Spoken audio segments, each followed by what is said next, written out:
Bonjour tout le monde, ici Francis Parquin et bienvenue au Balado Box Le Compte de 8. Cette semaine à l'émission, Taylor règle le cas de Prograis. Stevenson a le dernier mot sur son beau-frère et Canelo Kovalev, nous y sommes enfin. C'est avec un immense bonheur que je retrouve Adrien Meur. Salut Francis. Adrien, on attendait beaucoup de combats qui ont été présentés la fin de semaine dernière, à commencer par la finale du tournoi des super légers de la super série mondiale de boxe. Ça s'est éternisé. On a un peu des problèmes. D'ailleurs, chez les lourds légers, la finale attendue va être repoussée parce qu'une demi-finale, on a contesté et tout.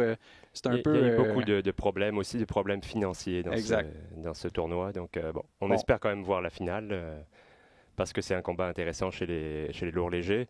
Mais là, cette finale entre Taylor et Prograis, c'était quelque chose. On se demandait la semaine dernière, est-ce que ça allait enfin être la consécration de Régis Prograis? Il était attendu un peu le favori de ce tournoi-là. Mais Josh Taylor est venu jouer les troubles fêtes. L'Écossais qui se battait chez lui au Royaume-Uni, combat qui était présenté à l'O2 Arena de Londres. Une victoire par décision majoritaire des juges. Malgré le pointage qui était serré, tout le monde disait que Taylor avait mérité quand même la victoire, a imposé sa domination physique.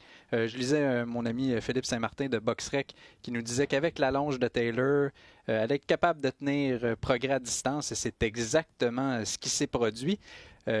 Mais Prograis a quand même connu son lot de succès pendant ce combat-là parce que c'est quand même un boxeur de très très haut niveau. Là. Voilà, ça a été un excellent combat entre deux très très bons boxeurs. C'était une finale qui a tenu toutes ses promesses et j'avais la même carte qu'un des juges, 115-113 pour Taylor. Donc je m'attendais quand même à voir Taylor rester un petit peu plus à distance avec justement ce dont tu viens de parler, sa taille, son allonge. Je m'attendais à ce qu'il soit toujours en périphérie et qu'il tienne Progrès à distance, mais j'ai été très surpris par sa volonté d'échanger à l'intérieur, de combattre, parfois, souvent même en combat rapproché. Je pensais que Prograis aurait plus l'avantage dans le combat au corps à corps comme ça, mais un autre point qui m'a surpris, c'est la force physique de Taylor. On savait qu'il avait une plus grosse carrure, mais je pensais que Prograis allait avoir l'avantage à l'intérieur, alors que ça a été très équilibré. J'ai trouvé même que Taylor s'est imposé physiquement, a bousculé Prograis à l'intérieur, a réussi parfois avec l'épaule même un petit peu pas forcément de manière illégale, mais que physiquement il s'était imposé face à Prograis, alors que je m'attendais avant le combat à l'inverse. Donc cet aspect-là m'a surpris. Il a dominé de l'extérieur, mais il a fait au moins jeu égal avec Prograis à l'intérieur. Ça ne veut pas dire que Prograis n'a pas connu de succès au corps à corps. Il a très très bien travaillé au corps, c'est son habitude, Prograis, mais Taylor aussi a bien fait au corps. Peut-être lui reprocher d'avoir pas suffisamment varié les attaques, d'avoir peut-être été trop concentré sur le corps et pas avoir... Parce que souvent, quand les chutes au plancher sont enregistrées, on a surpris l'adversaire. Il n'a pas suffisamment peut-être visé la tête. C'est reproche qu'on peut lui faire, mais en même temps, c'est facile. Et ça a été très très serré. Ça s'est joué à pas grand-chose. On a vu les cartes des juges. Il y a un juge qui a donné combat nul. Les deux autres cartes étaient relativement serrées. Donc... c'est un combat qui était très très équilibré, ça s'est joué à pas grand chose, mais c'est vrai que Prograis aurait pu avoir un petit peu plus de variété. Je pense qu'il a quand même été surpris par la force physique de Taylor à l'intérieur, parce que il s'est retrouvé parfois à se faire... Taylor l'a poussé dans le ring, l'a vraiment bousculé, ça m'a surpris. Je pensais qu'il était plus large, si tu veux, mais pas plus fort physiquement. C'est ça le gros point. Je pensais que Taylor allait avoir l'avantage en périphérie et Prograis à l'intérieur, alors que finalement, Taylor a fait jeu égal, donc c'est pour ça qu'il s'en sort avec la victoire. On avait vu Taylor dans le tournoi monter en puissance, avoir des belles performances, même avant le tournoi contre Victor Postol, où il avait très bien fait. Mais je donnais quand même un petit avantage avant le combat à Prograis. Taylor m'a fait mentir. Peut-être que l'appui de la foule l'a aidé, parce que le public était très, très vocal en Angleterre.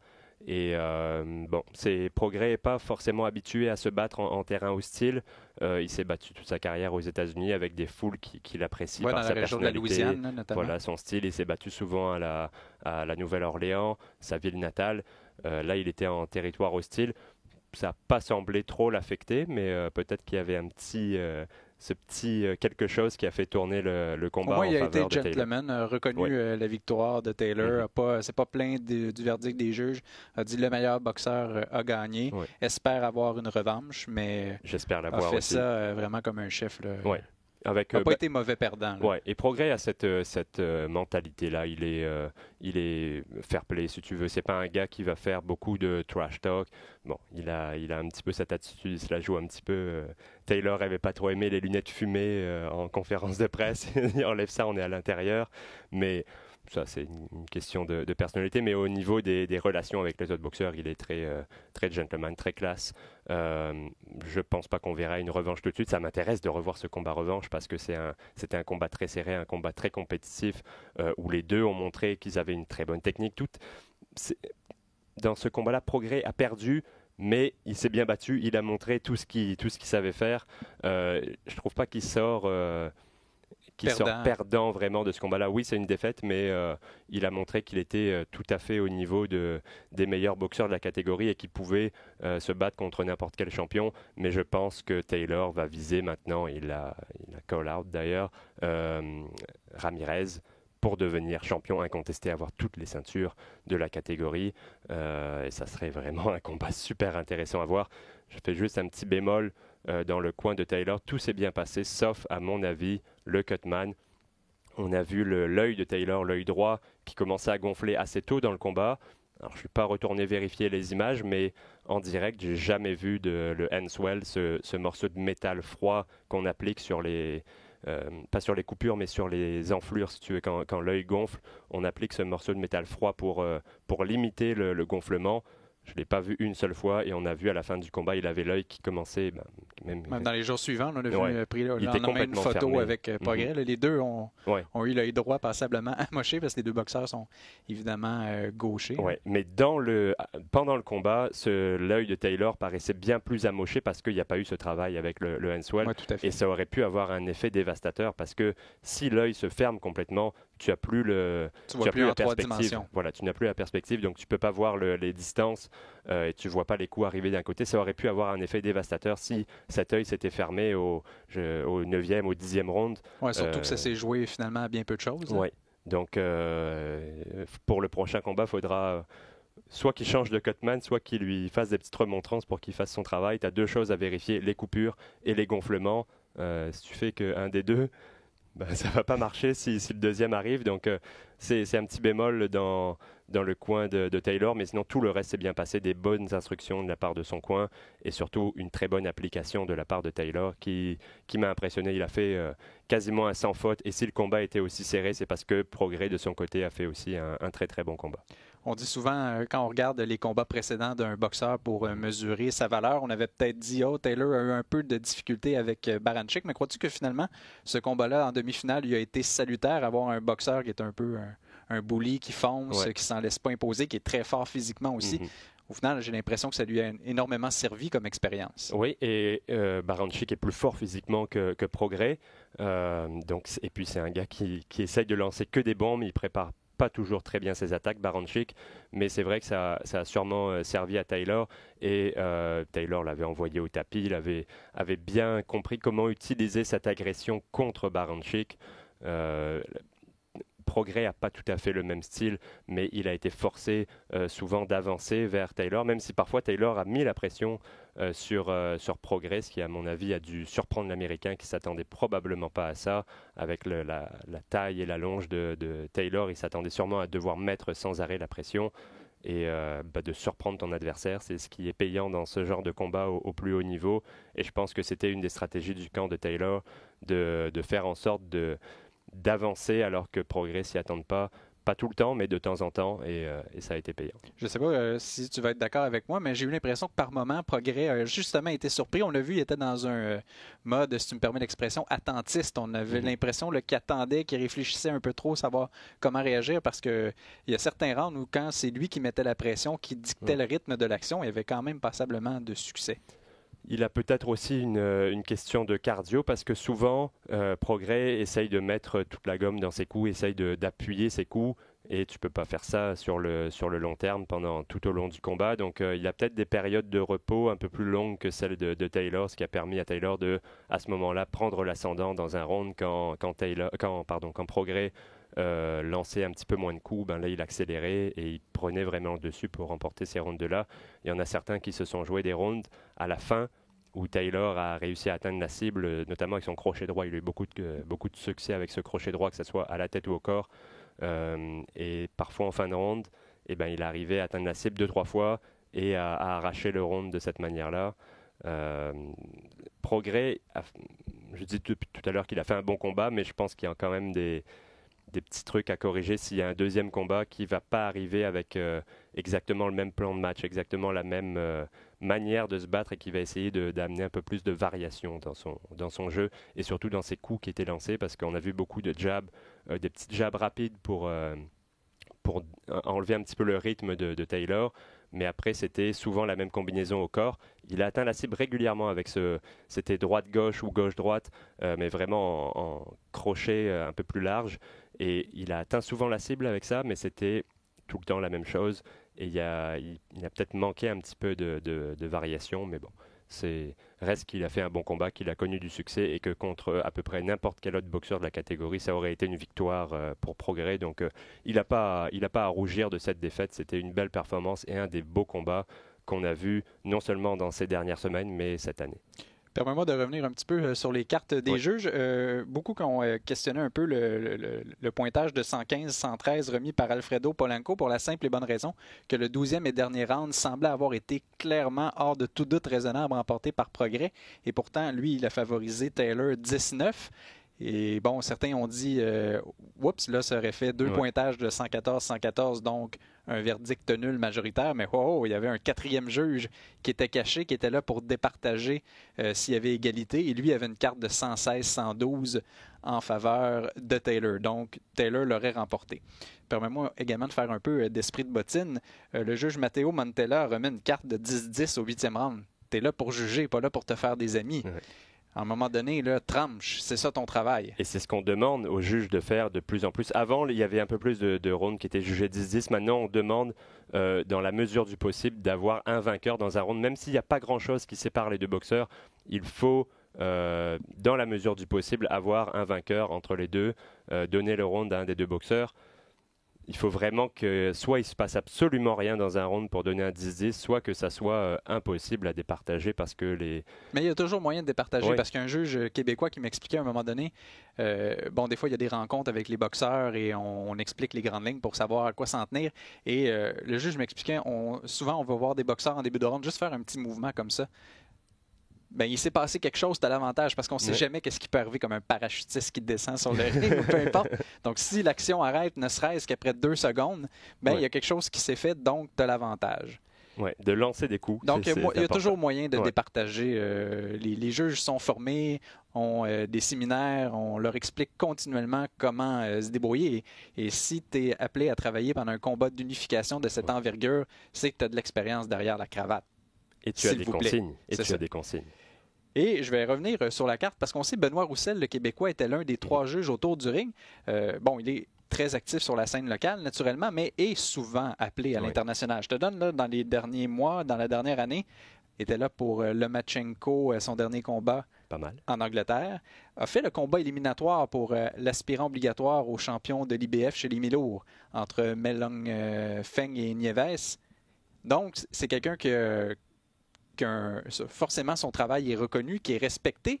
Et je me demande, Adrien, est-ce que la carte de 114-114, malgré que les gens, tout le monde reconnaisse, oui, Taylor en a fait un peu plus, mais est-ce que 114-114, c'est le vrai pointage qui a été remis par Benoît Roussel? Et pourquoi je viens là-dessus? C'est que si tu regardes chacun des rounds, Roussel a toujours un appuyeur. Oui, toujours d'accord avec un des Ce qui un donne des deux un autres score juges. phénoménal sur le pod index. Oui. Donc, il n'est jamais seul dans son camp. Donc, est-ce que la véritable carte n'est pas un verdict nul?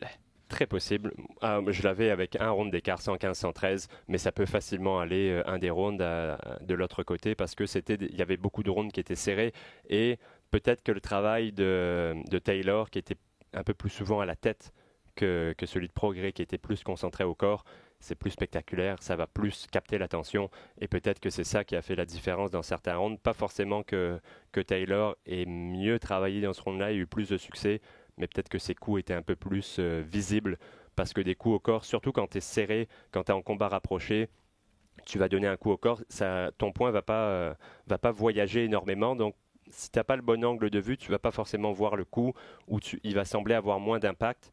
Ce n'est pas forcément vrai, mais il est moins visible qu'un coup à la tête qui fait voler la sueur et qui est plus, en anglais, eye-catching, on va dire. Mais c'est parfois une question comme ça de visibilité des coups qui fait que c'est un boxeur ou l'autre qui va avoir le dessus dans un round très serré comme ça. La foule avait été très bien préparée, tu l'as dit, partisane, rangée naturellement derrière Taylor parce que 2 combats à saveur locale avaient été présentés. La demi-finale de poids lourd entre Derek Chisora et David Price. Price qui avait été beaucoup appelé à la dernière minute parce que Joseph Parker, l'ancien champion du monde, était malade, donc ne pouvait pas se présenter au combat. Et tu nous disais, ça va être spectaculaire, mais je crains toujours pour Price.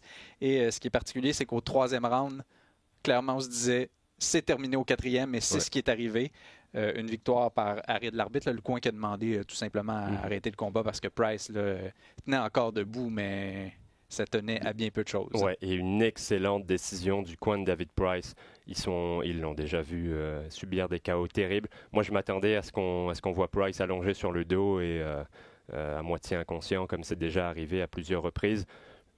C'est le KO qu'on attendait, mais heureusement, c'est pas aussi terrible, aussi dévastateur que ça aurait pu l'être. Et ça a été comme ça parce que le coin a arrêté. Parce que si on le renvoyait dans la mêlée, à mon avis, ça prenait quelques secondes pour qu'il soit complètement KO. On connaît la force de frappe de Chisora, l'agressivité du boxeur originaire du Zimbabwe.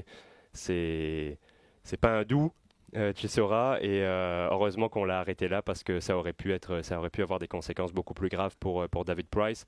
Mais dans le combat lui-même, j'ai été un peu déçu par Price parce que c'est un gars qui a une énorme carrure. Il mesure 6 pieds 6 ou 6 pieds 7, j'ai plus la taille exacte. Il a des très longs bras, il a un bon jab. Il a une carrière amateur où il a connu pas mal de succès. Mais il n'a pas utilisé ses atouts de taille. Il a laissé Chisora venir à lui sans le punir, sans le tenir à distance. Il a accepté le combat à l'intérieur et il n'a jamais réussi à imposer le style de combat qui lui convient, David Price.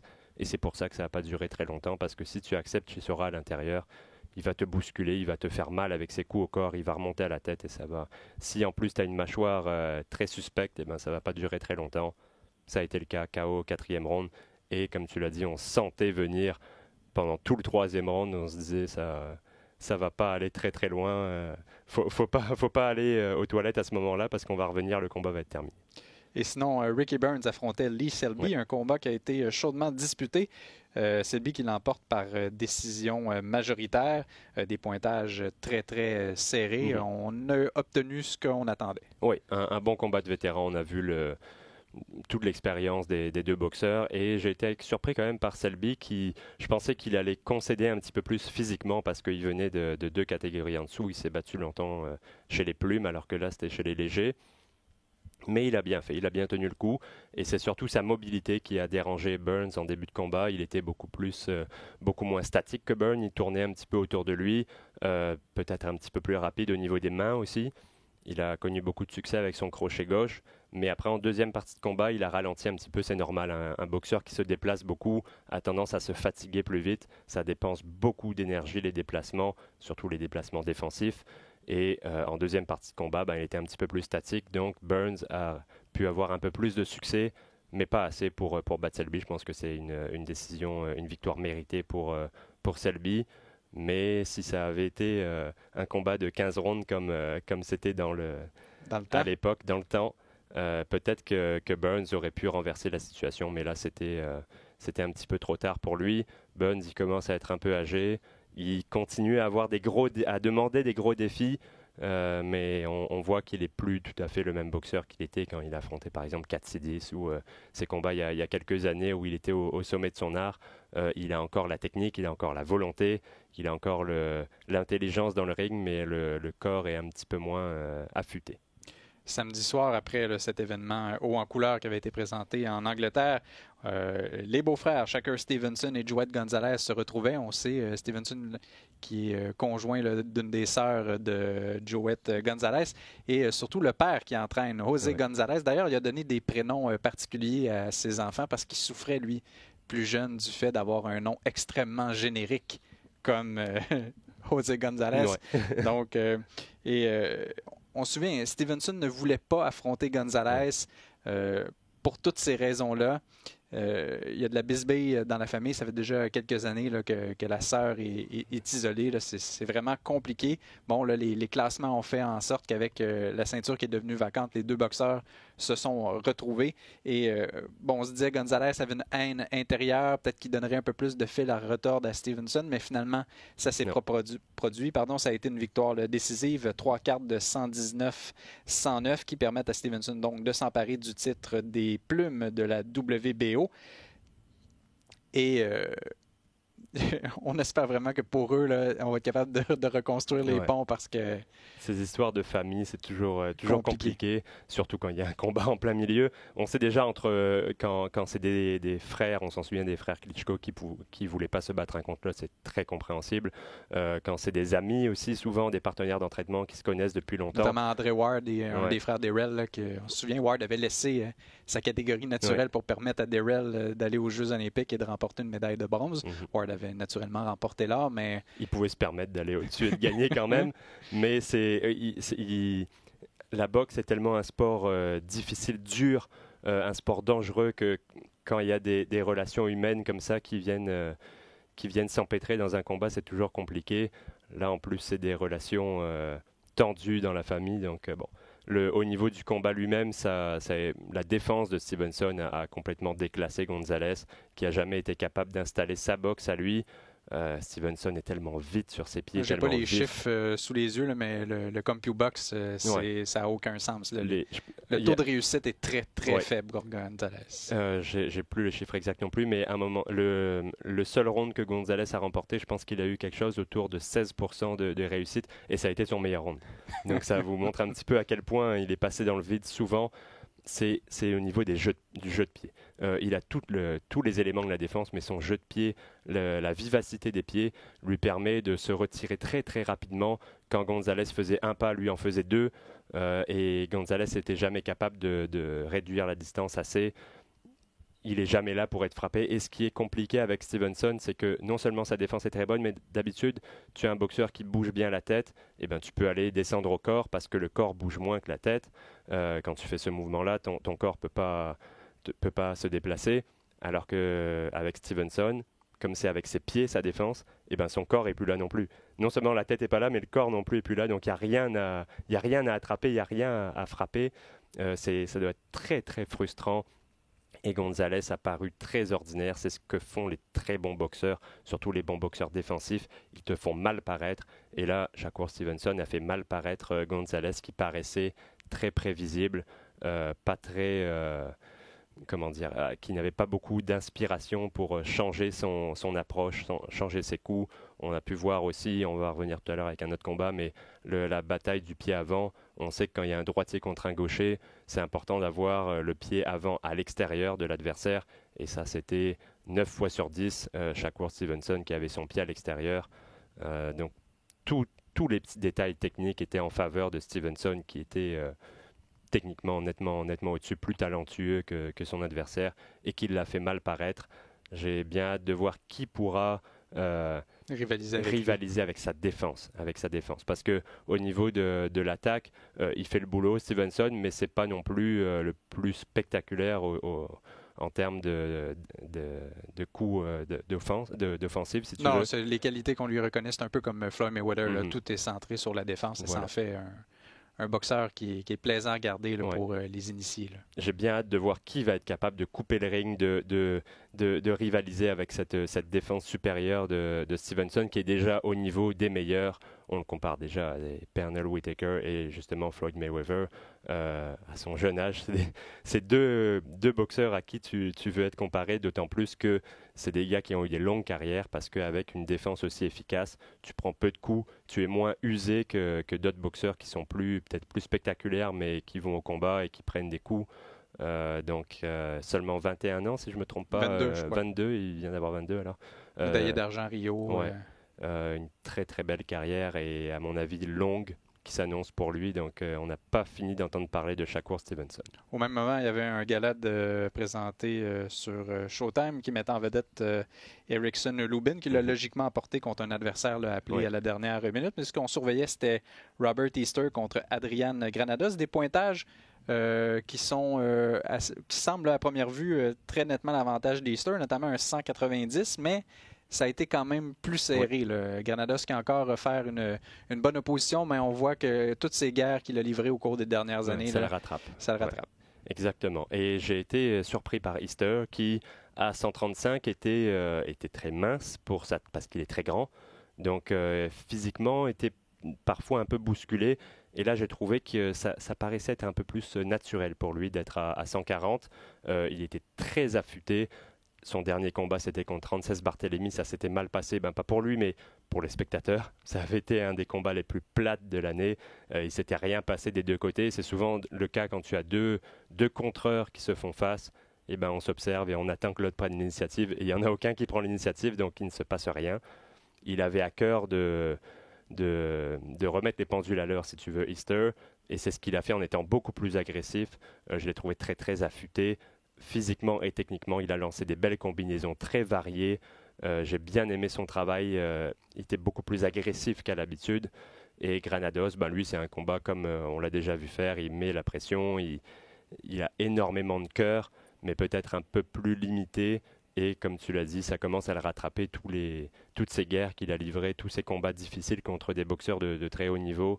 Il commence peut-être à tirer un petit peu la langue, mais en tout cas, une belle entrée en matière pour Easter à 140. Je l'ai trouvé très très bon dans ce combat-là. Les cartes auraient pu être peut-être un petit peu plus serrées parce que Granados parfois a été plus actif que Easter. On a fait un petit peu plus et c'est un petit peu la même chose qu'on disait tout à l'heure avec Prograis. Travaille beaucoup au corps. Granados, c'est peut-être un peu moins spectaculaire pour l'œil des juges. Ça se voit moins qu'un coup à la tête. Donc peut-être que ça a joué en sa défaveur sur la carte des juges, cet aspect-là. Et pour revenir sur le combat de Lubin, quand je disais tout à l'heure, le pied avant, qu'on allait en reparler, c'était à cause de Lubin, qui lui, c'était pas 9 fois sur 10, c'était 10 fois sur 10 qu'il avait le pied à l'extérieur. Gallimore, c'est un bon cogneur, mais il manque d'intelligence dans le ring. Ça, c'est quelque chose qu'on sait, que tout le monde sait. Un droitier contre un gaucher, il faut regarder le pied avant, il faut avoir la position préférentielle de ce pied avant. Et on dirait que Gallimore, lui, n'était pas au courant parce qu'il n'a jamais essayé de prendre l'extérieur. Il s'est contenté il regardait que les points, que le haut du corps, et on dirait qu'il a oublié qu'il avait des pieds. C'est un petit peu dommage parce qu'il a des qualités. S'il était peut-être un petit peu mieux, c'est peut-être aussi son coin, sa préparation. Mais j'ai trouvé que il n'utilisait pas très bien ses capacités physiques. Donc Lubin, lui, c'était pas vraiment, un peu sur le cruise control, si tu veux. Il dominait le combat, puis il n'en a pas fait forcément plus que ce qu'il devait faire. Une victoire confortable et il était nettement supérieur à Gallimore au niveau du talent. Donc c'est tout à fait logique qu'il remporte ce combat-là. On surveillait également cette fin de semaine 2 événements qui impliquaient des boxeurs de la scène locale. Naturellement, à Québec, Artem Oganesian affrontait José Carlos Paz. Bon, ça devait être Konstantin Ponomarev. Ouais. Et Oganesian, on nous avait dit, avait connu un bon camp d'entraînement. On ne voulait pas lui empêcher d'avoir un combat intéressant. Il a fait ce qu'il avait à faire. Victoire par arrêt de l'arbitre au deuxième round. Sinon, je souligne les victoires. Tous les boxeurs du côté A de l'équation l'ont emporté, que ce soit Clovis Drolet, Steve Claggett, Lexon Mathieu. Encore une fois, il impressionne. Beaucoup de gens qui ne le connaissent pas encore et qui là, apprennent à le découvrir. Et il est hallucinant. Encore un KO hallucinant. Puis on se demande là, comment il fait. Il bouge. Des fois, on dit des boxeurs qui passent de gaucher à droitier ou à l'inverse pendant un round. Lui, c'est quasiment quand il lance le coup de poing. Et là, l'adversaire, on est au début de carrière. Là, naturellement, il n'est pas encore rendu à évoluer dans le pesait 170 livres. Là, n'a pas, par exemple, un Jean-Pascal ou un Arthur Beterbiev devant lui parce qu'il commence son cheminement. Mais les boxeurs qui l'affrontent paraissent souvent très, très mal parce qu'il a un talent fou. Ouais. Et c'est ce style qui est pas habituel, qui fait en sorte que tu peux avoir du succès sur le long terme parce que ce genre de boxeur, c'est compliqué de se préparer pour eux parce qu'il faut avoir en camp d'entraînement un sparring partner qui imite le style de l'adversaire. Comment tu fais pour imiter le style d'un gars unique comme ça? Ça s'apprend pas. Voilà. C'est un don. Puis c'est pour ça qu'on a tellement des attentes élevées envers Lexon Mathieu. dont Andrei Efremenko, Hubert Poulain, Sadridzine Akhmedov, autre victoire, et la sœur de Benoît Baudouin, notre collègue, Leila Baudouin. Un bon combat. Benoît avait certaines appréhensions parce qu'un adversaire, encore une fois, appelé à la dernière minute, qui avait un bon bagage de kickboxing, mais Leila s'est très, très bien débrouillée. Victoire par décision unanime des juges. On brise la glace et déjà, là, on entrevoit l'avenir avec optimisme. Et c'est intéressant parce qu'il y a une place pour la boxe féminine maintenant. On l'a vu, Marie-Ève Dicker qui est championne du monde, Kim Clavel maintenant classée 10e au WBC dans sa catégorie. Ça progresse. Marie-Pierre Roule aussi qui a été active sur des cartes de groupe Yvon Michel. Ça bouge, il y a de l'intérêt, donc on peut... Ça bouge très vite. Il y a beaucoup de possibilités là, quand on décide de se lancer et on possède un talent certain. Léla Baudouin a été championne canadienne. Donc, chez les amateurs, oui. Donc on va continuer à la surveiller, bien évidemment. Et je veux juste revenir sur Oganessian. Je pense que c'est un des plus beaux talents de l'organisation. Et il a fait mieux que Munguia, parce que c'était un KO deuxième round contre Paz. C'est mieux que Munguia qui avait fait KO troisième round et que Souleymane Sissoko, le boxeur français olympien, qui lui avait réussi un KO cinquième round. Donc... on parle toujours quasiment chaque semaine du petit jeu des comparaisons, mais là, c'est un bon moyen de dire, sur ta carte de visite, j'ai fait mieux que Munguia, ça paraît bien. Il y avait également Patrice Vonny qui était en action du côté de Toronto. Lui aussi, on voulait se prêter au jeu des comparaisons, affrontait Uriel Gonzalez, un boxeur qu'on avait vu notamment contre Francis Lafrenière et Steven Butler, qui l'avait ce dernier arrêté assez rapidement. C'est une victoire par décision unanime des juges, mais des cartes assez larges, notamment un 99-90. Donc c'est ça, il n'y a pas eu de KO, mais il y a eu une domination et parfois c'est pas plus mal. Parce qu'un KO premier ou deuxième round, tu n'as pas eu le temps de voir grand-chose du boxeur. Tu te dis, c'était physiquement, il cognait plus fort, l'autre n'était pas capable de prendre ses coups. Mais quand c'est une domination technique, ronde après ronde après ronde, parfois c'est même plus parlant qu'un KO tôt dans le combat. Là, ça a été le cas. Il a gagné à peu près 8-9. Oui, puis dans le cas de Volny, c'est pas un premier choix au repêchage. C'est un boxeur qui a un talent fou, qui est classé mondialement, défendait ceinture NABA et celle de la NABO. On progresse au classement et c'est de l'expérience qui est emmagasinée. Donc. Et j'ai bien hâte de voir où on va aller avec lui. Est-ce qu'on va continuer tranquillement ou est-ce qu'on va essayer de prendre de sauter de marche un coup maintenant qu'il a ses deux ceintures nord-américaines. Il est déjà en fait dans les classements, mais il va progresser avec cette victoire contre Gonzalez. Donc, qu'est-ce qu'on va choisir de faire pour ses prochains combats? J'ai bien hâte de voir. Adrien, nous y sommes. Ça fait plusieurs mois que c'est annoncé. Canelo Alvarez qui affronte Sergey Kovalev, le boxeur mexicain qui veut marquer l'histoire et devenir champion dans une autre catégorie de poids après les super mi-moyens, les moyens. Une brève incursion chez les super moyens contre Rocky Fielding. Là, tenterait de devenir champion à 175 livres. C'est présenté en finale d'un événement sur DAZN au MGM Grand de Las Vegas. À compter de 21h, la carte principale. Donc, on peut s'attendre aux alentours de 23h30 minuit parce qu'on, dépendamment que les combats, comment ça va se dérouler avant. Là, la manière qu'on met en opposition, c'est le talent de Canelo, sa vitesse, sa jeunesse, sa fougue contre le puissant Kovalev. Est-ce que c'est aussi binaire que ça, la finesse contre la puissance? Je ne crois pas. Non, c'est pas aussi binaire parce que il faut pas oublier que Kovalev, on le voit comme un cogneur, mais c'est aussi un très bon technicien. C'est pas de la technique, c'est pas de la vivacité, si tu veux, de la technique à la Mayweather où c'est très spectaculaire. Mais c'est une technique très sûre, c'est la gestion de la distance, un jab très lourd, régulier, qui cache la main droite qui arrive derrière. Donc c'est pas flashy, mais c'est très très efficace. Il ne faut pas oublier que c'est un 175 naturel, ce qui n'est certainement pas le cas de Canelo. J'ai un petit peu de mal à me faire une idée sur ce combat, et c'est bon signe. Ça veut dire que ça va être un combat intéressant, et ce n'est pas la première fois dans les dernières semaines que je ne sais pas trop qui va gagner le combat parce que on a eu récemment, c'est bon signe pour la boxe, on a eu récemment des combats très très équilibrés et qui ont tenu toutes leurs promesses. Beterbiev-Gvozdyk notamment. Oui, Beterbiev-Gvozdyk, il y a eu Spence contre Porter, il y a eu un petit peu plus tôt dans l'année Julian Williams contre Jarrett Hurd qui est un excellent combat. J'en oublie, il y en a eu tellement récemment, Lomachenko contre Campbell qui a été très très bon aussi. Il y a eu vraiment des très bons combats dans les dernières semaines, dans les derniers mois. Et celui-là, à mon avis, va aussi tenir toutes ses promesses. C'est pour moi, Canelo est supérieur techniquement. Alors, c'est pas un très bon technicien contre un technicien mauvais qui est juste un cogneur, mais Canelo a plus d'outils dans son sac, il est beaucoup plus complet que Kovalev. Et il a choisi un petit peu, pas un petit peu, il a complètement choisi Kovalev. Il met toutes les chances de son côté. Canelo, un petit peu, il a appris de Mayweather. Ça. Mayweather choisissait ses adversaires en fonction du moment de leur carrière, de la catégorie où ils étaient rendus. Par exemple, Marquez, il a attendu d'être monté à 147 pour affronter Marquez, qui devait monter de catégorie. Donc là, c'est Canelo qui monte, mais il a quand même mis tous les atouts de son côté. En choisissant le champion qui, à mon avis, est le plus vulnérable à 175, Kovalev, qui commence à prendre de l'âge, dont les failles ont été mises en exergue notamment par Andre Ward. Et de différentes façons, parce que Ward n'a pas nécessairement eu la même gestion de combat qu'Eleider Alvarez, et même dans les deux combats, s'il n'est pas pris de la même manière pour l'emporter. Oui, et donc on connaît les failles de Kovalev. Il prend de l'âge, donc il commence à baisser un peu le pied physiquement. En plus, il s'est battu contre Anthony Yarde il y a 10 semaines. C'est très très peu. Ça me dérange un petit peu. J'aurais aimé qu'on ait au moins un mois de plus. À ce sujet-là, Kovalev a répondu qu'au contraire, il y avait beaucoup de rattrapage à faire entre ces combats parce qu'il a tendance à un peu profiter de la vie.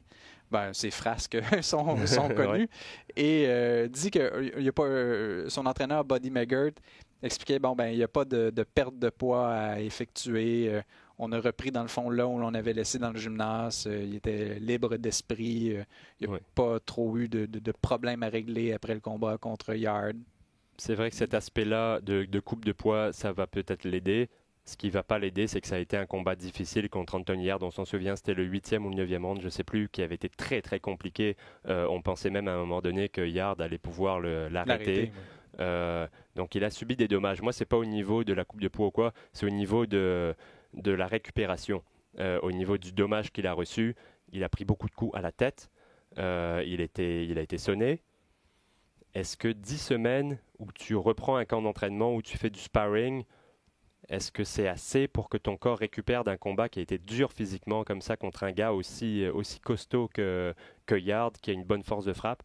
Ça, je ne suis pas certain. C'est pour ça que j'aurais aimé voir un petit peu plus de temps entre les deux combats pour que Kovalev ait le temps de vraiment récupérer physiquement. Là, je pense qu'il va peut-être ressentir un petit peu les effets de ce combat-là encore contre Yarde. Donc, c'est encore quelque chose qui va du côté qui avantage Canelo. Et je pense que ça a été fait exprès dans le camp du Mexicain. Maintenant, la grande question pour moi, c'est comment Canelo va réagir physiquement. Parce qu'on sait que Kovalev est plus grand, il mesure 6 pieds, 5 pieds 8 pour Canelo, donc c'est une grosse différence de taille. Par contre, il allonge que 2 pouces d'avantage pour Kovalev, donc c'est assez peu par rapport à la différence de taille. Mais bon, il est capable d'en profiter, Kovalev, en allongeant son jab qui est lourd.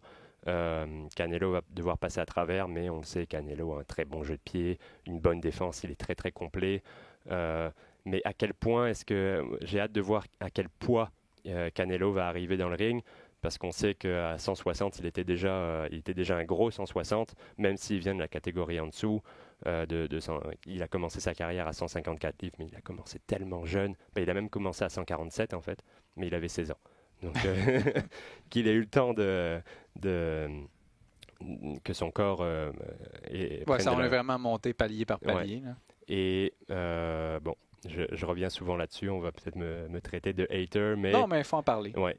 Le clenbuterol, il a été testé positif au clenbuterol, c'est un diurétique, entre autres. Ça fait aussi d'autres choses, notamment augmenter la masse maigre, mais c'est un diurétique, donc ça t'aide à faire le poids.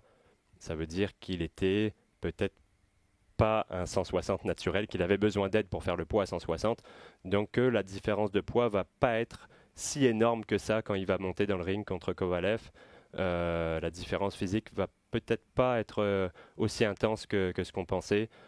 J'ai hâte de voir vraiment à quel poids il va monter, parce que ça va faire une différence. S'il monte avec nettement moins de poids que Kovalev dans le ring, peut-être que les coups vont porter beaucoup plus, vont lui faire plus mal, et qu'en deuxième partie de combat, il va avoir de la difficulté à tenir le rythme, quoique c'est pas la grande qualité de Kovalev, son gros point fort. La deuxième partie des combats, il a tendance aussi à avoir des problèmes de cardio. Régime, mais surtout là, que Canelo est habitué à travailler au corps, notamment. Donc, ça peut être un... Kovalev va avoir éventuellement de la difficulté à se déplacer et à se sauver, à se tirer d'impasse. Il va se retrouver contre les câbles et on sait à quel point Canelo excelle quand ses adversaires se retrouvent contre les câbles ou dans le coin. Il pourrait avoir des zones de danger, là, forcément, pour le champion. Et ça, c'est le gros point au niveau de l'attaque pour Canelo. Ça va être de viser le corps et c'est un de ses points forts. Ce crochet gauche au corps, il le fouette, ça fait des dégâts. Il a déjà enregistré des KO avec ce coup-là. Ça ne m'étonnerait pas que Kovalev soit pas capable de le prendre parce qu'il a quand même une très bonne force de frappe, Canelo Alvarez. Il encaisse bien aussi. Mais va-t-il être capable de la transposer 2 catégories supérieures? Ça, c'est la question. Ça a été le cas à 168. Il avait transposé cette puissance, mais Rocky Fielding n'était pas un des boxeurs d'élite, même s'il avait une ceinture. Il avait une ceinture un peu par accident, on va dire. Mais du côté de Kovalev, c'est un champion très très crédible. On ne remet pas du tout en question le fait qu'il soit considéré comme un champion. Mais j'ai hâte de voir parce que pour moi, au niveau technique, Canelo est au-dessus, même clairement au-dessus. C'est vraiment cette question physique. Est-ce qu'il va réussir à faire mal à Kovalev, notamment au corps? Est-ce qu'il va réussir à prendre les coups de Kovalev? C'est pour moi la grosse question de ce combat. Est-ce qu'il va déterminer si Canelo va remporter la ceinture ou pas? Je pense que oui, mais attendons de voir parce qu'à mon avis, dans le clan de Kovalev, on a aussi, on va arriver le plus lourd possible. Je ne sais pas trop ce que va être la stratégie. Est-ce qu'on va viser le corps? Parce que contre un boxeur qui est plus petit, c'est un peu plus compliqué d'aller chercher le corps. La tête est plus disponible, si tu veux, quand tu frappes vers le bas. Contrairement à quelqu'un qui est plus grand où le corps va être plus en face de toi, si tu veux. Par contre, on a plus de puissance quand on frappe en descendant, quand on frappe vers le bas plutôt que quand on frappe vers le haut. Donc ça, c'est encore, en plus de l'avantage de poids, il y a cet avantage-là de frapper vers le bas. Donc on ne sait jamais avec la puissance de Kovalev.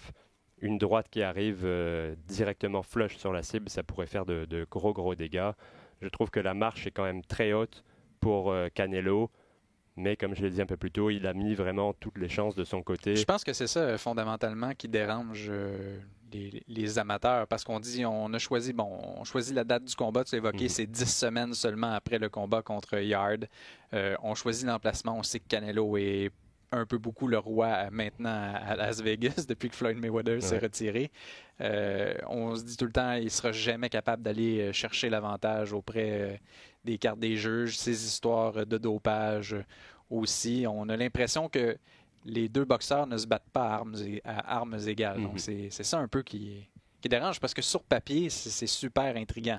Par contre, les preneurs au livre, souvent c'est un bon moyen de vérifier quand on est un peu mitigé, on ne sait pas vers quel boxeur favoriser. 4 contre 1 l'avantage de Canelo au moment où nous enregistrons. C'est quand même beaucoup. J'ai regardé d'autres cotes, notamment ton préféré, le monstre japonais qui va affronter Nonito Donaire. Lui, c'est 11 contre 1 qu'il est favori. Mais ça, c'est en toute logique parce qu'on sait un des meilleurs boxeurs livre pour livre. Inoue dans le top 5 de la plupart des classements des observateurs. Et Donaire est vieillissant. Donaire est vieillissant sur la pente descendante. Donc, c'est logique. Mais Gvozdyk-Beterbiev, c'était très, très serré, là. Et ça a donné un combat qui a été chaudement disputé. Même Gvozdyk était en avance au pointage avant que le combat soit arrêté au 10e round. Donc, je trouve que 4 contre 1, c'est quand même beaucoup. C'est beaucoup parce que c'est cette différence, le fait qu'il saute une catégorie, qui passe des moyens au lourd léger, au mi-lourd, pardon. C'est vraiment une grosse marge entre les deux catégories. Mais... Parce que la logique veut que Canelo l'emporte dans une certaine mesure, pour tous les éléments qu'on a identifiés. Bon, il est plus jeune, Kovalev vieillissant, son dernier combat a montré des signes de faiblesse. Oui, il a été excellent contre Eleider Alvarez, mais on oublie que le combat précédent, dans le fond, on avait exploité les failles que tout le monde connaissait, qu'il avait tendance à ralentir, il faut se laisser s'épuiser le boxeur et on le pince au bon moment. Et généralement, quand la chaîne, on sent qu'elle débarque vite, elle est retirée, puis tout débarque. Donc, Et le côté mental de Kovalev, c'est pas son point fort. Ça a été son point fort pendant qu'il était invaincu, qui paraissait comme une André machine. Ward, lui, a fait craquer la porcelaine. Oui, et je l'ai vu Kovalev parfois arriver dans des combats où il n'avait pas l'air très affûté mentalement, que ça soit une question de confiance ou une question de... J'ai pas aimé après les 2 combats contre André Ward, j'ai trouvé qu'il avait manqué de... Portait le blâme sur les autres, n'a pas fait un travail d'introspection. Voilà, sur John David Jackson qu'il avait congédié, il n'avait pas pris le blâme pour cette défaite, il se reprochait rien, il reprochait tout aux autres. Tu peux pas corriger tes erreurs quand tu réagis comme ça. Je pense qu'il l'a fait après la défaite contre Alvarez, par contre, où il est arrivé dans le 2e combat en étant beaucoup plus concentré, j'ai l'impression, en étant beaucoup plus focus, et je le sentais un peu plus affamé dans ce 2e combat contre Alvarez. Mais d'un autre côté, il avait évoqué la retraite s'il perdait contre le combat contre Yard, et là arrive, je pense qu'il y a beaucoup de boxeurs qui profiteraient de l'occasion de se mesurer à Canelo Alvarez parce que ça donne énormément d'argent. Ouais. Est-ce qu'il vient encaisser un chèque de paie? D'un autre côté, nous, on est des passionnés, on lit beaucoup, mais certains spécialistes, je pense notamment à l'entraîneur François Duguay, là, qui notamment gère la carrière de Lexon Mathieu, était derrière Pierre-Olivier Côté, a fait partie de l'équipe de Stéphane Larouche à la belle époque d'Éric Lucas. Lui dit... Moi, je suis d'avis que Canelo, il va se faire mal très, très sérieusement pendant ce combat. Ça reste là, on a un peu une version de l'histoire qui va à l'opposé. Donc, on a lieu de se demander sur quel pied danser dans toute cette histoire. Parce que oui, effectivement, d'autant plus que Kovalev, c'est pas quelqu'un qui craint les échanges. Il est capable d'y aller. Ça tourne pas toujours à son avantage, mais... C'est quelqu'un qui n'est pas craintif. Sa boxe n'est pas basée sur la défense. C'est sur l'attaque. Et il a beaucoup de puissance pour un mi-lourd. Donc, quand c'est un moyen qui monte, est-ce qu'il va être capable de prendre les coups? C'est ça la question. Est-ce qu'on a déjà vu Canelo dans sa carrière? On l'a vu connaître des difficultés, je pense, notamment contre Floyd Mayweather, mais en même temps, c'était un combat, c'était pour se faire connaître. C'est comme un candidat qui se lance à la chefferie d'un parti politique qui sait qu'il ne gagnera pas, mais c'est pour se positionner en vue de la prochaine course. Ouais. Lui, c'était ça. C'était pour devenir la prochaine vache à lait de l'industrie de la boxe professionnelle. Et il a réussi sa mission. On l'a vu dans des combats, je pense notamment à Lara. Mais c'est un boxeur qui a une bonne force de frappe, mais qui est surtout résolument technique. Est-ce qu'on l'a déjà vu depuis le début de sa carrière être brassé physiquement? Est-ce qu'on sait comment il va réagir s'il se fait atteindre solidement? Un petit peu contre Golovkin, on l'a vu prendre des bonnes claques contre Golovkin et il a une très très bonne mâchoire. Alvarez, il est capable de prendre un coup pleine puissance. Il va en falloir quand même pour le Sauf que Golovkin était un vrai 160, mais pas un boxeur aussi imposant physiquement que pourra l'être Kovalev. Là, c'est le poids qui va être derrière les coups qui va faire en sorte que Canelo va peut-être moins bien encaisser le coup. Mais ça reste qu'il a montré une excellente mâchoire depuis le début de sa carrière. Il est capable de prendre des coups de puissance, mais c'est vraiment cette différence de poids qui, pour moi, est le gros point d'interrogation. Et pour revenir sur le côté avec Mayweather, il a choisi aussi la même stratégie après coup. C'est que, par exemple, Kovalev aurait pu, si c'était un autre boxeur, dire non, je ne veux pas me battre tout de suite, je vais attendre 1 mois de plus, 2 mois de plus, avoir un petit peu plus de temps entre les 2 combats. Mais là, avec Canelo, tu ne peux pas faire ça. Canelo, il arrive, il met la plus grosse bourse. Mes conditions. Voilà. C'est apprendre ou à laisser. C'est la meilleure bourse de ta carrière. Est-ce que tu es capable de prendre ce handicap-là, celui-là, pour avoir la meilleure bourse de ta carrière? Oui, signe. Sinon, je vais aller voir quelqu'un d'autre, tant pis pour toi. C'est dur de refuser une offre comme ça à cause de l'argent qui est mis sur la table parce qu'il n'y a personne d'autre qui peut t'amener des bourses aussi imposantes, une visibilité aussi mondiale, si tu veux. Donc, de dire non à Canelo, c'est pas facile. Il faut que toi-même, de ton côté, tu sois un gros vendeur, tu aies énormément de gens qui te suivent et qui te supportent, que tu aies un promoteur qui ait les reins solides. Il faut vraiment des conditions. Il faut que tu sois Floyd Mayweather pour être le côté A de l'équation contre Canelo. Donc Kovalev n'avait pas vraiment le choix d'accepter ces conditions un petit peu défavorables.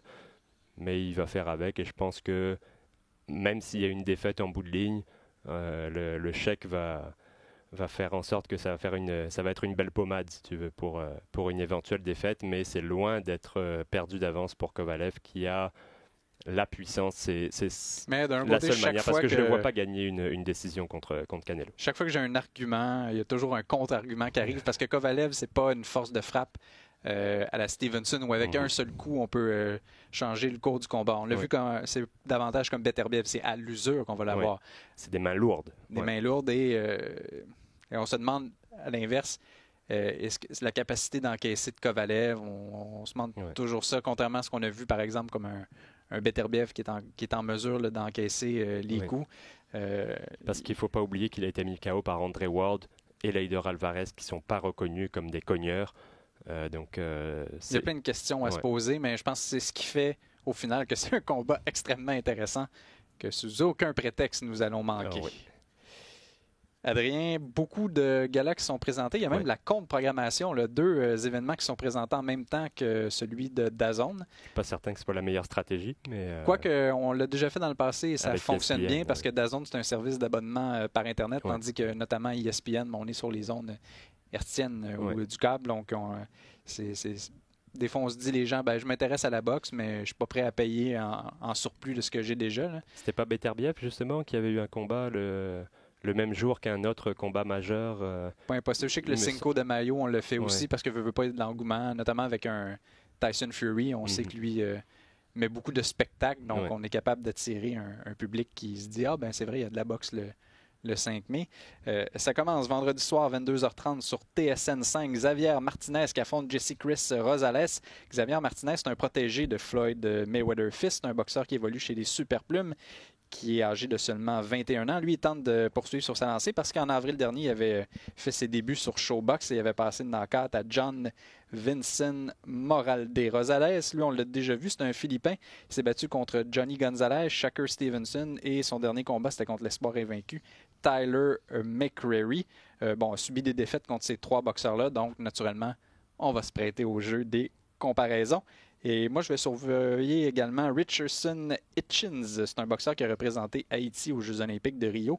Et c'est son 10e combat chez les professionnels. C'est toujours intéressant de voir la progression de ces athlètes, surtout avec Stevenson qui est devenu médaillé d'argent et ensuite le champion du monde la fin de semaine dernière. Ça s'est fait très, très rapidement. Donc, 3 ans. C'est une belle cuvée, les Jeux de Rio. Là, il y a de plus en plus de boxeurs qui rentrent dans la zone où, dans le fond, ça passe ou ça casse. Samedi 15h sur DAZN, Christina Linadartu qui affronte Katie Taylor. Oui, 5 mois après s'être emparée d'absolument toutes les ceintures chez les poids légers, l'Irlandaise passe chez les poids super légers, affronte la détentrice de la ceinture de la WBO. C'est un combat qui est présenté à Manchester, en Angleterre. Et ce qui est intéressant, c'est que la Grecque Linadartu, lui, elle a subi sa seule défaite en carrière contre une certaine Delphine Persoon. C'est la dernière adversaire de Katie Taylor. Taylor l'avait emportée par décision majoritaire. Et si j'avais été un des juges, je l'aurais donné à Persoon. Je pense que la Belge méritait la victoire contre Taylor. Elle a eu du mal, Taylor, alors que jusque-là, dans sa carrière, elle avait été impeccable. Contre Persoon, qui est une boxeuse qui met beaucoup de pression et qui est très très active. Elle avait eu du mal avec le rythme et au niveau du cardio, elle avait souffert en fin de combat parce que Persoon est capable de continuer à lancer des coups tout au long du combat alors que Katie Taylor, elle, lance des très belles combinaisons, se déplace bien, avait une meilleure technique mais beaucoup moins active parce qu'elle a besoin d'un certain temps de récupération entre ses explosions, entre ses combinaisons, alors que Persoon était capable de continuer sans arrêt. Et la Grecque, Linadartu, elle a pas tout à fait le même style, mais c'est une boxeuse très physique aussi qui met de la pression. Donc attention à Katie Taylor au niveau du cardio. Il va falloir qu'elle utilise ses déplacements pour sortir de l'axe, pour empêcher Linadartu de la coincer dans les cordes. Mais elle est tout à fait capable de le faire. Je pense que la Grecque est un petit peu moins talentueuse que Persoon. C'est pour ça qu'elle a perdu contre elle aussi. Elle est aussi un petit peu moins expérimentée. Elle a moins de combats que Katie Taylor, un de moins. 13 pour Linadartu, puis 14 pour Taylor, alors que Persoon, elle avait plus de 40 combats professionnels.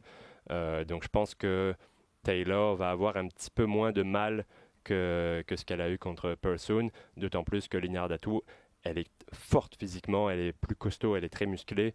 mais elle vient aussi des poids légers. Donc, elle aussi monte de catégorie. Je pense que c'est son deuxième combat chez les super légers. Donc, elle va pas avoir un avantage marqué à ce niveau-là. Voilà, exactement.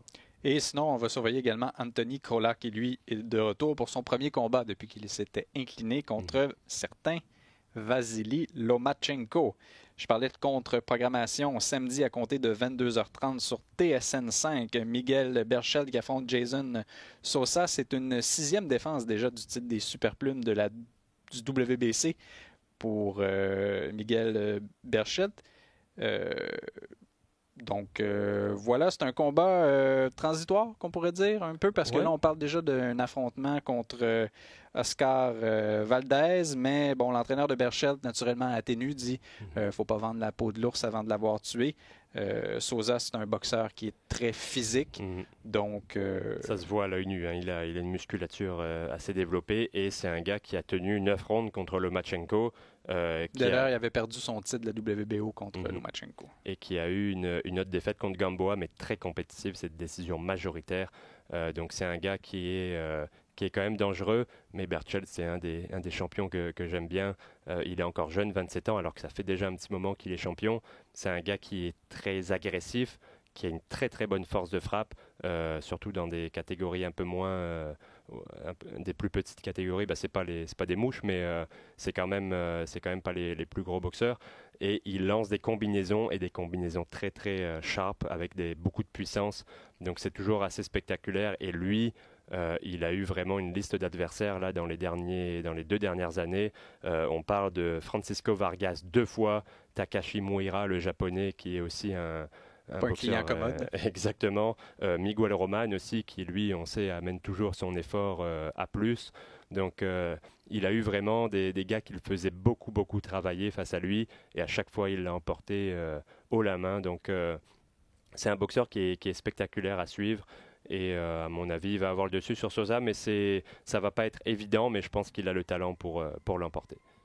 Il va également avoir à l'œuvre un certain Herwin Ancajas. Lui, c'est la 8e défense du titre des Supermouches de l'IBF. Il vise une unification contre Juan Francisco Estrada en 2020. Mais là, est-ce que le poids pourrait être un enjeu? J'ai comme lu dans un journal philippin qu'il s'est présenté à 126 livres la semaine dernière quand il est arrivé aux États-Unis. Pesait 122 le 25 octobre et on vise la limite de 115 le 1er novembre. Est-ce que on posait des questions? C'était assez... on est habitué dans les plus grandes catégories de poids, mais c'est 10% de 175 livres. Il y a une plus grande marge de manœuvre que 10% de 115 livres. Donc, Et d'autant plus qu'Ancaras est grand pour la catégorie. Donc, c'est le genre de carrure qui est difficile à faire fondre pour faire le poids. Et comme il commence forcément à prendre de l'âge, il est encore jeune, mais je veux dire, il a plus 18 ans, donc ça devient de plus en plus dur de faire le poids dans ces petites catégories où ça se joue à pas grand-chose. Après, au niveau technique, il est plus expérimenté, il est plus talentueux que Rodriguez, mais Ancaras a tendance parfois à offrir des performances en deçà de son talent. C'est un petit peu en dents de scie. Parfois, on s'attend, il fait une belle performance et la sortie d'après, il est un petit peu ordinaire. Là, la dernière fois, c'était contre Funai, c'était beaucoup plus convaincant. Mais attention à ne pas arriver dans un mauvais jour, surtout s'il y a une coupe de poids difficile, ça pourrait lui être préjudiciable. Mais au niveau du talent, il est supérieur à Rodriguez, qui lui, malgré une bonne fiche, 21-1, mais 21 victoires, 1 défaite, mais une opposition limitée. Donc je m'attends à une victoire d'Ancaras, mais attention au niveau physique, si la coupe de poids est difficile et s'il est dans une mauvaise soirée, on ne sait jamais. Ça fait beaucoup de si quand même. On demandait c'était quoi la plus grande qualité de son adversaire Rodriguez. Il a dit il y a du cœur. Ouais, c'est jamais très bon signe quand c'est la seule qualité qu'on voit.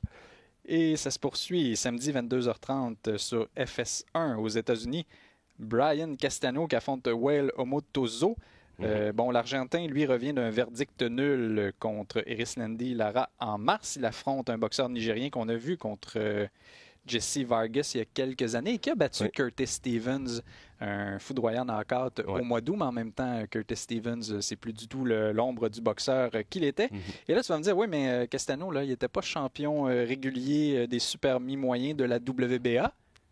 La WBA. Mais là, je vais te dire oui, bonne mémoire. Sauf qu'il a dû abandonner, il a décidé d'abandonner son titre au mois d'août parce qu'on lui avait demandé d'affronter le champion Gold, notre ceinture préférée, Michel Soro.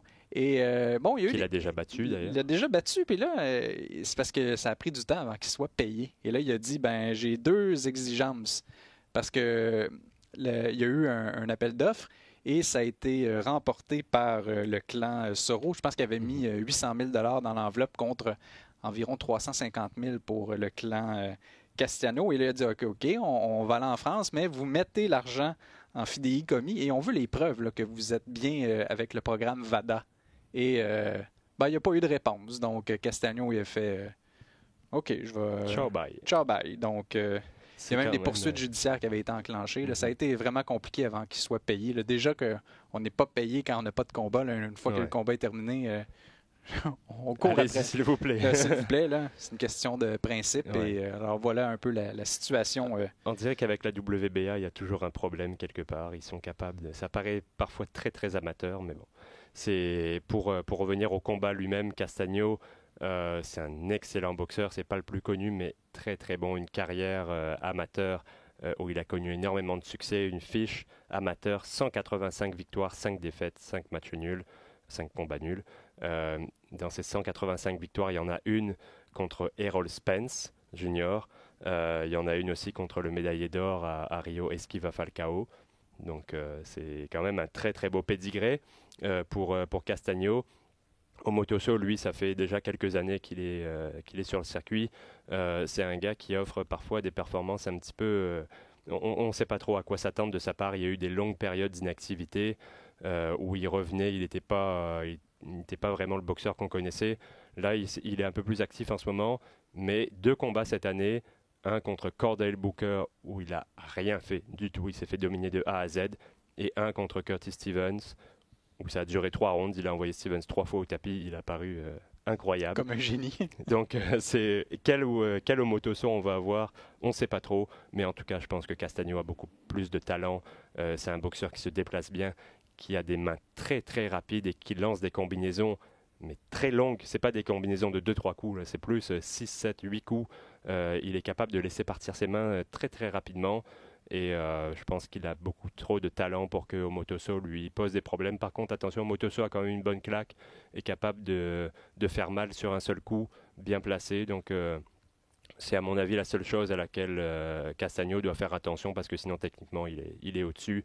Et pour faire un combat nul contre Erisland Lara, faut que tu sois quelqu'un de très affûté techniquement. Donc il faut pas voir Castano comme un boxeur de catégorie B. C'est un très très bon boxeur. D'autant plus, on l'a vu avec des boxeurs argentins qui ont réussi à percer au fil des dernières années. Je pense à Lucas Matisse.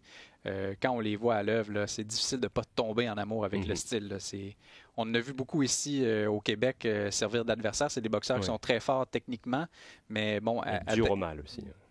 Atteignent un certain niveau et on voit leurs limites, mais quand ils parviennent à sortir du lot, devenir champion du monde, généralement, c'est parce qu'ils possèdent toutes les qualités. Ils sont bons, sont spectaculaires, sont attachants, ont souvent de belles histoires humaines. Donc, et contrairement à d'autres boxeurs argentins, tu parlais de Matisse, il y a Maidana aussi, qui sont des cogneurs. C'est souvent, quand tu as ce genre de bassin de boxeurs, ceux qui sont au-dessus, c'est les plus toughs, les plus durs.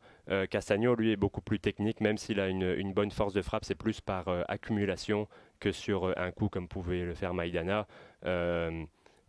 Peut-être un petit peu plus comme, pas le même style, mais un petit peu plus comme Sergio Martinez, un gars plus technique, un peu plus cérébral, mais qui lance beaucoup de coups. C'est impressionnant son volume, c'est ce qui lui avait permis de remporter ce combat dont on parlait tout à l'heure contre Michel Soro. C'était un combat très serré, mais c'était vraiment au volume qu'il avait eu le dessus. Et il y a également Javier Fortuna, qui est toujours un boxeur intéressant qu'on suit depuis plusieurs années. On parlait d'Argentin avec de la force de frappe, son adversaire Jesus Cuellar, c'est exactement ça. C'est 2 gauchers, un duel de gauchers, c'est toujours intriguant parce que on n'a pas l'habitude, même quand on est gaucher, on n'a pas l'habitude d'avoir un gaucher en face de soi. Du côté de Fortuna, on n'a jamais vraiment affronté de gaucher de haut niveau, alors que Cuéllar, lui, 3 très bons gauchers, Juanma Lopez et Vic Darchinyan, 2 anciens champions qu'il a battus. Lopez, un KO terrible. Et un autre boxeur gaucher, Gervonta Davis. Là, par contre, il a subi la défaite KO, 3e round. Mais ça reste qu'il a déjà vu des boxeurs de très bon niveau gauchers face à lui. Donc, avantage à Cuéllar de ce côté-là. Par contre, niveau technique, je pense que Fortuna est un petit peu plus rapide. Tous les deux ont une bonne claque. Peut-être pas le même type de puissance, un peu ce qu'on disait tout à l'heure. Fortuna, c'est plus explosif, alors que Cuéllar, c'est les mains lourdes. Chaque coup pèse, c'est plus la puissance naturelle, alors que du côté de Fortuna, c'est au niveau de l'explosivité que ça permet de faire mal à l'adversaire. C'est quand même un combat intriguant, mais sur papier, Fortuna a un petit peu l'avantage, mais attention parce que Cuéllar n'est pas un client facile. Donc, c'est ce qui fait le tour de l'actualité pour cette semaine. Comme à l'habitude, bien, je vous invite à visiter le rds.ca/balado-diffusion ou encore l'application RDS, l'application iHeartRadio pour entendre tout le contenu qui vous est proposé par RDS. Donc, au nom d'Adrien Meur et du sieur de la mise en onde de Tim Fournier, ici Francis Paquin qui vous remercie d'avoir été des nôtres et qui vous dit à la prochaine. Ciao!